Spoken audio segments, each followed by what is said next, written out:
quelqu'un est un sorcier et qu'il veut te maudire, ou bien qu'il veut te bloquer dans la vie, il va te dire des choses. Tu es bête, tu es vilain, tu es nul, tu es incapable. Mais regarde, cette parole-là, quand il t'a dit ça, ce n'est pas ce qui rentre dans toi qui va te souiller, c'est ce qui va sortir. Le fait qu'il t'a dit ça, un jour toi-même tu vas dire, je suis bête. C'est là que tes problèmes ont commencé. Ce que tu vas réciter, ce que tu vas confesser, ce que tu vas dire là, c'est ce qui va t'arriver. Ce n'est pas ce qui rentre, c'est ce qui sort. Faites attention à ce que vous dites de vous, ce qui sort de vous. Satan souvent envoie des esprits pour vous oppresser et puis vous pousser à dire des choses de vous qui sont contraires à ce que la parole de Dieu a dit.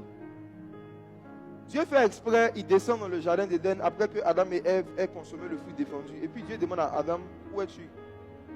On dit, où es-tu? Quand on dit, où es-tu? Ça c'est question de géographie. Question de géographie. Ça veut dire qu'il faut donner ta localisation GPS. Quand on dit, où es-tu? On répond, je suis derrière un arbre. On demande à Adam, où es-tu? Adam dit, je suis nu.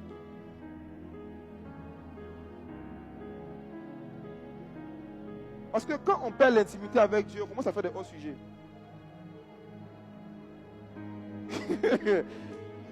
Dieu dit, tu fais des hauts sujets. Dieu dit, où es-tu? Il dit, je suis nu. Maintenant, Dieu lui pose une question. Dieu dit, qui t'a appris que tu es nu? Ou encore, qui t'a enseigné que tu es nu?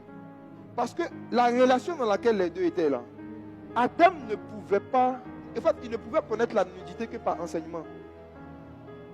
Il dit, mais qui t'a enseigné sur la nudité? Qui t'a appris ça? Parce que jusque-là, tu étais nu, tu n'en avais point honte. Donc, il y a une nudité dont tu n'avais pas honte, ça, il n'y a pas de problème. Mais apparemment, tu as découvert une autre nudité. Qui t'a appris que tu es nu? Il change encore de sujet. C'est la femme que tu m'as donnée. La femme ne lui a rien enseigné. Elle lui a juste donné un fruit. Donc, ça pour vous dire quoi?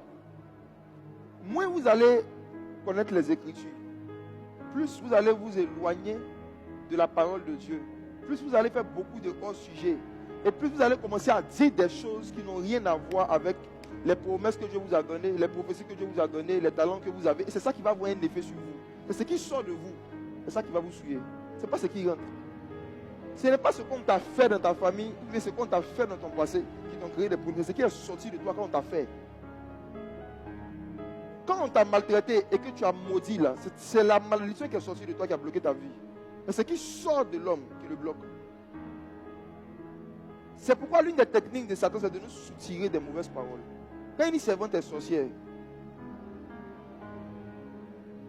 elle peut faire exprès de faire le contraire de tout ce que je lui ai dit de faire dans le but que tu l'insultes.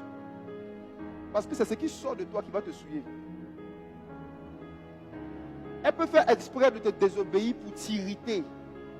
Et pour que dans la colère, tu dises des paroles qui vont donner accès au diable. J'ai déjà rencontré des cas comme ça. Des sorciers qui énervent les gens à partir de 18h.